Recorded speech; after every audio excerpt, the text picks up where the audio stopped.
d'abord aux organisateurs de ce colloque, Vincent Gautret, Moustapha Mekki et Soraya Amrani-Mekki, de m'avoir convié à m'exprimer devant vous.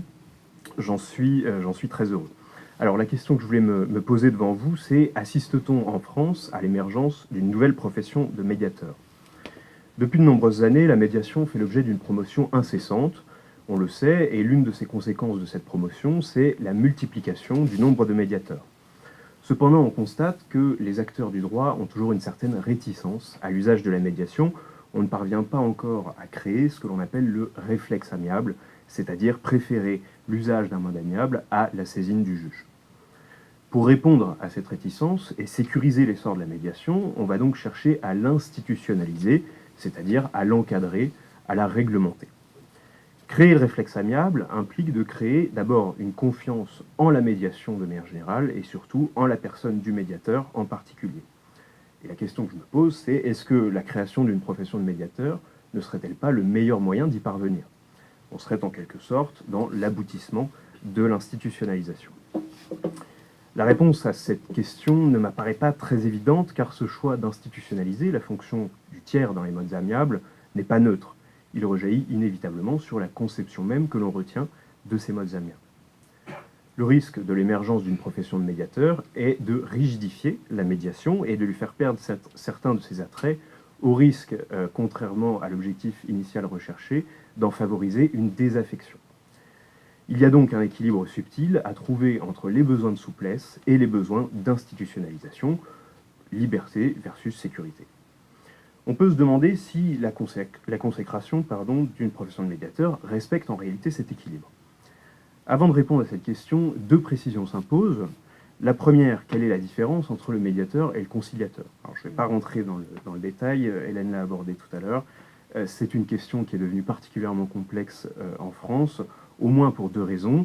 La première, c'est que suite à la directive européenne de 2008, on dispose d'une définition commune de la médiation et de la conciliation conventionnelle. Il y a donc une confusion qui est opérée entre les deux termes. D'autre part, la volonté du législateur de promouvoir la médiation l'a en réalité conduit à multiplier toutes sortes de médiations qui en réalité n'en sont pas vraiment, notamment dans des domaines où les parties sont sur un pied d'inégalité, et je pense notamment, c'est l'exemple le plus frappant, à la médiation de la consommation.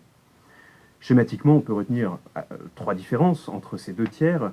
D'abord, le but du tiers.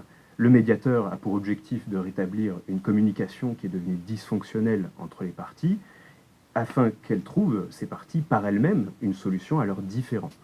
On considère à l'inverse que le conciliateur a pour but de trouver une solution au litige qui oppose les parties. Ensuite, le rôle du tiers. Le conciliateur, déjà, sa présence n'est pas systématique, elle n'est pas indispensable pour réaliser une conciliation. Les parties peuvent se concilier d'elles-mêmes, ou le juge peut opérer lui-même la conciliation.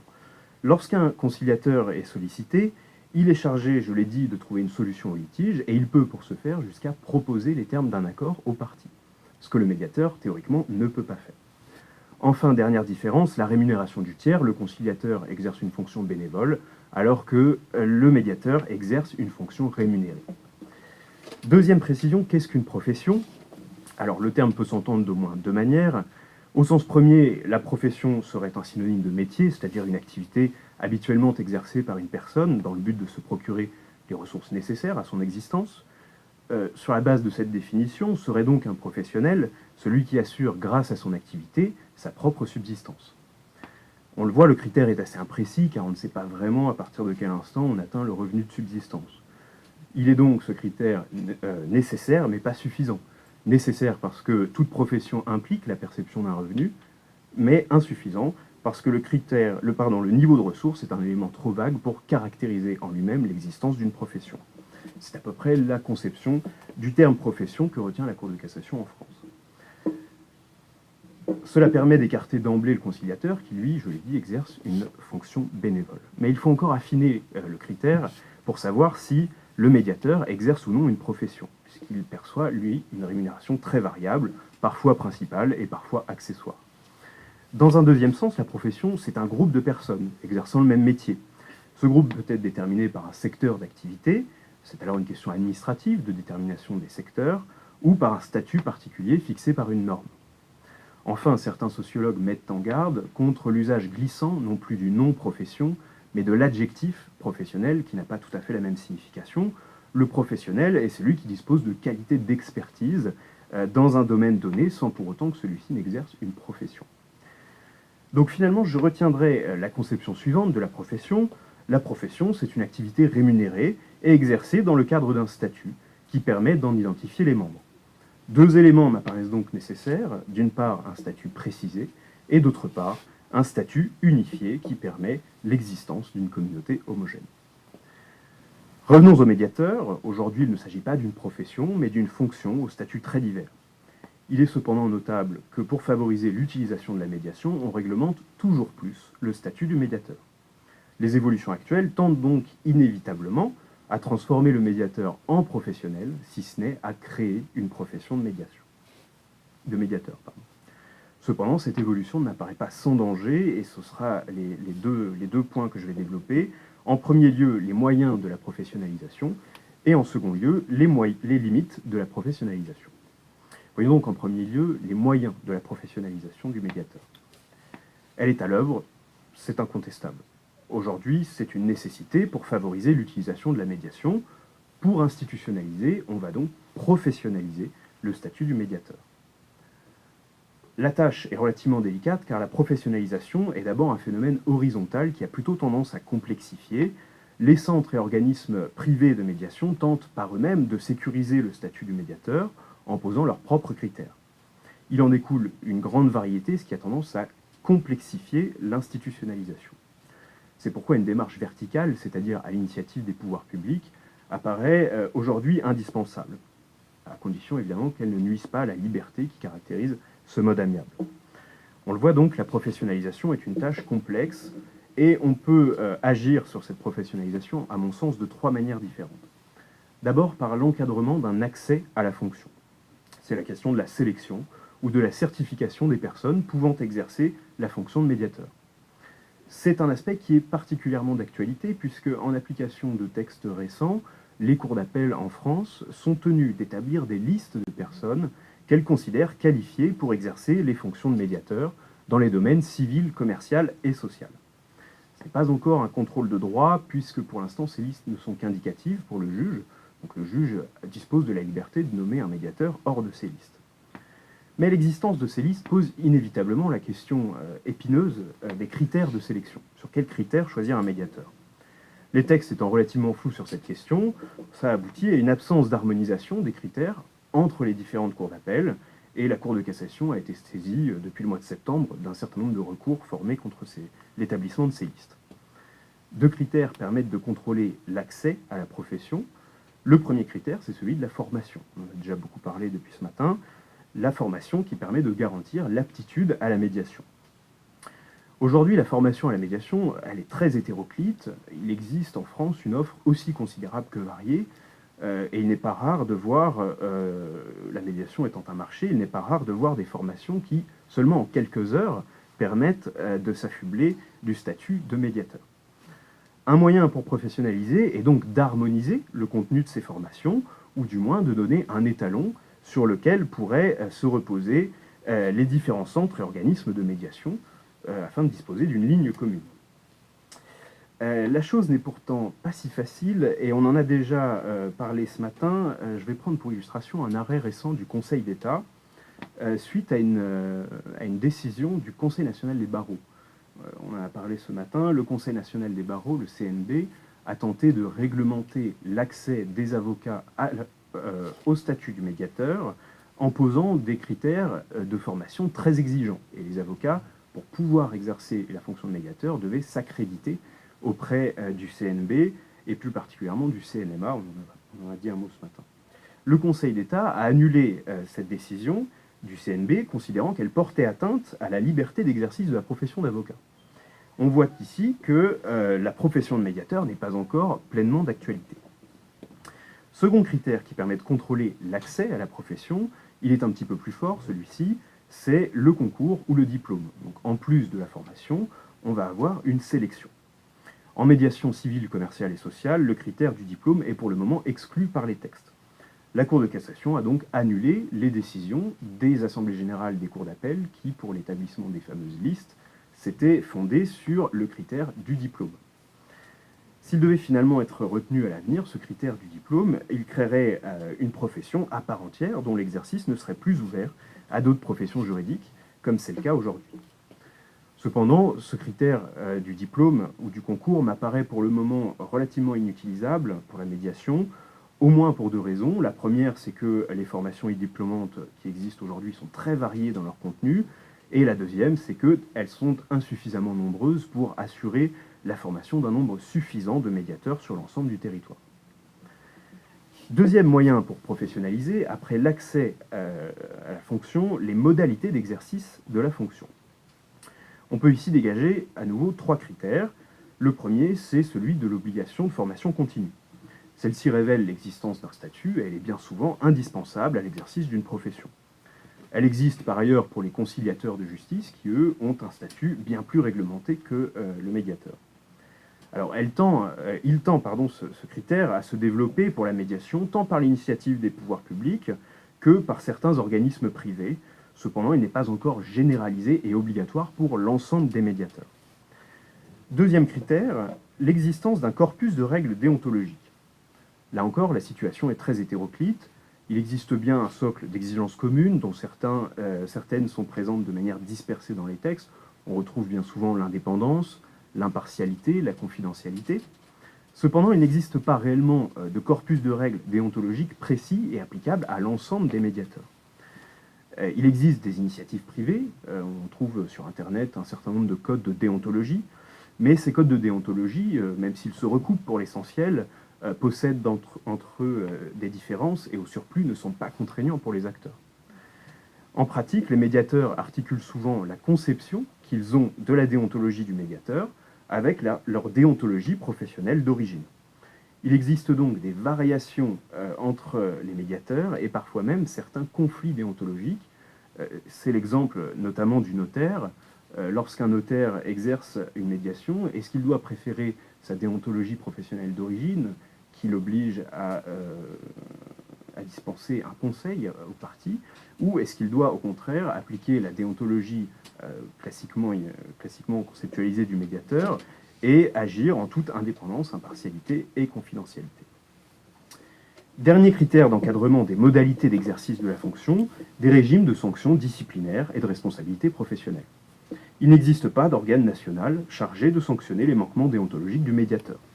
Les seules sanctions possibles sont l'absence de renouvellement sur les listes des cours d'appel ou sur les listes des centres de médiation privés auxquels le médiateur est rattaché.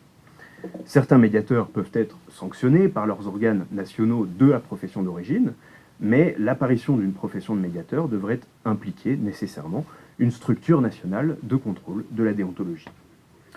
De même, pour le régime de responsabilité, c'est souvent celui de la profession d'origine qui est utilisé. Cela peut causer des difficultés en termes d'assurance professionnelle. La profession du médiateur devrait donc disposer, là encore, d'un système assurantiel professionnel particulier. Enfin, troisième moyen pour professionnaliser, la mise en place d'une dynamique institutionnelle autour de la médiation. En France, beaucoup réclament que la professionnalisation de la médiation soit portée par un Conseil national de la médiation, une structure nationale regroupant des spécialistes de tous horizons et qui pourrait être investie d'une triple mission. Premier élément, émettre des propositions de clarification entre les différents modes amiables. Deuxième élément, harmoniser les critères nécessaires à l'accès et à l'exercice de la fonction de médiateur.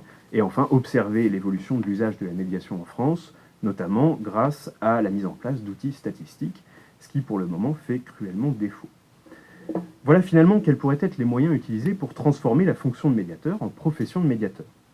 La médiation serait alors une profession réglementée qui jouirait des mêmes contours que l'ensemble des professions juridiques que nous connaissons aujourd'hui. Elle serait non plus une activité complémentaire, mais deviendrait au contraire une activité unique.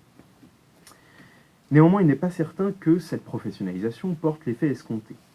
En sécurisant le statut du médiateur, l'effet attendu, c'est naturellement un usage croissant de la médiation. Cependant, le marché demeure encore aujourd'hui réduit et la professionnalisation du médiateur possède, à mon sens, un certain nombre de limites. Je vais voir donc en second lieu les limites. Premier élément, une professionnalisation trop poussée pourrait avoir des conséquences périlleuses pour la médiation, ce qui pourrait nuire à son utilisation. Le premier risque, à mon sens, est que professionnaliser revienne à judiciariser. On remarque que la médiation, les discussions sur la médiation actuellement ressemblent beaucoup aux discussions qui existaient à propos de l'arbitrage dans les années 90. La question alors en arbitrage était de sécuriser le processus et d'entourer l'arbitre d'un certain nombre de garanties afin de faire gagner l'arbitrage en crédibilité. Et on s'est aperçu que cela a conduit à une multiplication des contestations et des recours contre le processus arbitral lui-même. L'arbitrage a ainsi perdu certains de ses attraits, ce dont pourrait justement bénéficier la médiation, à condition évidemment d'en tirer les bonnes leçons. Professionnaliser, c'est encore vouloir contrôler alors que certains paramètres de la médiation échappent par nature au contrôle d'une loi. Je pense notamment à certaines qualités qui font un bon médiateur et qui ne s'apprennent pas forcément dans une formation. Alors évidemment, une bonne formation est indispensable, mais la réussite d'une médiation, on le sait, dépend de paramètres qui y échappent, et notamment à des paramètres autour de la personnalité du médiateur, son autorité naturelle, sa présence, sa voix, sa gestuelle, sa capacité à générer la confiance des parties. À mon sens, ces éléments ne se certifient pas. C'est pourquoi la liberté de choix des parties dans le choix des qualités requises du médiateur est importante en vue du succès d'une médiation. Professionnaliser, c'est enfin privilégier certains médiateurs au détriment d'autres médiateurs. Ce sont notamment les médiateurs judiciaires, ceux qui figurent sur les listes que j'évoquais tout à l'heure, qui vont inévitablement bénéficier de la professionnalisation. Ces listes, le fait de figurer sur ces listes va leur offrir une considérable légitimité qui va être nécessaire pour réaliser également les médiations conventionnelles, et non plus seulement les médiations judiciaires. Par conséquent, les médiateurs qui ne se trouvent pas sur ces listes risquent tout simplement de s'en trouver marginalisés. Vont également bénéficier de la professionnalisation les acteurs de la médiation strictement numérique, en raison de leur facilité d'accès. Les médiateurs qui ne sont ni l'un ni l'autre vont de fait s'excentrer du marché. Cela provoquerait un mouvement de concentration professionnelle et conduirait à limiter l'ampleur et la variété de l'offre de médiation, ce qui est pour le moins problématique et paradoxal, puisqu'on est en train d'étendre toujours plus le préalable amiable obligatoire en France, ce qui supposerait théoriquement d'élargir l'offre de médiation. Au-delà même de ces conséquences périlleuses, la création d'une profession de médiateur emporterait des conséquences conceptuelles importantes sur la médiation dont il convient de prendre la mesure. Pour rassurer les acteurs, on a tendance à considérer que le médiateur est d'abord un spécialiste technique et juridique d'un domaine en question. On précise ainsi sur les listes des cours d'appel quelles sont les spécialités du médiateur, quels sont ses domaines d'activité. Cela devient naturellement pour les parties, et on ne peut pas leur en tenir rigueur, le premier critère de choix. Dans quel domaine le médiateur exerce-t-il? L'expertise va rassurer les parties et, consciemment ou non, va placer les parties dans l'attente d'un rôle plus actif du médiateur.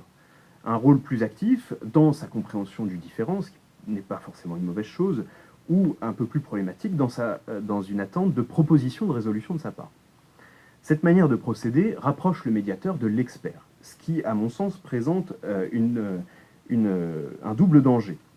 D'une part, la réussite d'une médiation se situe davantage dans la confiance accordée au médiateur que dans sa connaissance spéciale d'un domaine d'activité. Sa connaissance spéciale ne va pas nécessairement accroître le taux de réussite d'un médiateur. Et d'autre part, parce que la médiation pourrait se transformer en une sorte d'expertise-conciliation dans laquelle on attendrait du médiateur qu'il dirige les parties vers une solution techniquement et juridiquement juste. On serait alors dans l'anticipation d'une solution judiciaire et non pas dans la construction d'une solution satisfactoire qui permettrait de sauvegarder le lien entre les parties. Cette conception est d'autant plus tentante qu'aujourd'hui les outils numériques se perfectionnent, la justice prédictive avance et favorise considérablement ce phénomène d'anticipation. Autre danger conceptuel, concevoir la médiation comme un moyen d'éviter le juge. Alors évidemment, elle l'est, mais elle n'est pas que cela. Et si l'on conçoit trop la médiation pour cet aspect, la tentation est inévitablement celle de la rigidité. Et inévitablement, donc, la médiation va perdre en souplesse et en liberté, alors pourtant que la liberté favorise justement la réappropriation par les parties du différend qui les oppose dans la perspective d'un accord. 3 remarques en guise de conclusion. Il y a donc d'abord des choix conceptuels à faire sur la définition de la médiation et sur les attentes qui sont placées en elle. Une trop grande hâte dans l'institutionnalisation, et donc a fortiori dans la création d'une profession de médiateur, pourrait en réalité se révéler contre-productive. Ensuite, accompagner le développement de la médiation n'est pas nécessairement l'encadrer. Ou dit autrement, pour revenir sur mon propos introductif, favoriser certaines qualités du médiateur pour qu'il devienne professionnel est possible sans qu'il soit pour autant indispensable de créer une profession de médiateur. Enfin, dernier élément, le succès de la médiation dépend aussi largement de l'éducation de l'ensemble des acteurs du droit à la médiation en particulier et aux modes amiables en général. Et de ce point de vue, il y a beaucoup à réfléchir encore sur le rôle particulièrement de l'avocat et du juge. Lorsqu'elle est judiciaire, la réussite de la médiation dépend beaucoup de la sensibilité du juge et de son utilisation comme outil plutôt que comme voie contraignante de délestage. De même, la position de l'avocat, qu'il soit prescripteur ou accompagnateur, est aujourd'hui cruciale. Sa culture de la médiation doit se travailler, à mon sens, dès la formation initiale. Je vous remercie pour votre écoute.